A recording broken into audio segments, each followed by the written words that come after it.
काळू मामा, तुम्ही 31st गावाकडच्या मित्रांसोबत 5 स्टार हॉटेलमध्ये सेलिब्रेट केलं. खूपच चर्चा झाली त्याची.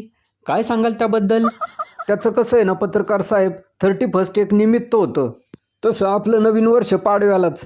तरी पण आमच्या करामतीच्या रसिक मायबाप प्रेक्षकांना इंग्रजी नवीन वर्षाच्या हार्दिक शुभेच्छा. हसा, हसवा आणि आनंदी राहा. बरं, मी गावाकडं सरपंच पदाच्या निवडणुकीसाठी उभा राहिलेलो आहे. त्याच्यासाठीच गावाकडच्या मित्रांना एकत्र करून 5 स्टार हॉटेलमध्ये पार्टीचं नियोजन केलं होतं मी. काळू मामा, 5 स्टार हॉटेलमधील एवढा मोठा खर्च तुम्ही कसा काय केलात? आमच्या दाजींकडं 50,000 रुपये मी प्रेमाने मागून बघितले होते, नाही दिले. मग काय केलं तुम्ही? दाजींचं गावाकडचं उंदीर घुशी राहत असलेलं घर मी बँकेकडं गहाण ठेवलंय. त्याच्यातनंच सगळा खर्च केलाय मी आईच्या गावात. आणि हे सर्व तुमच्या दाजींना माहीत आहे का? हे काय आता एवढ्यातच कळलंय त्यांना.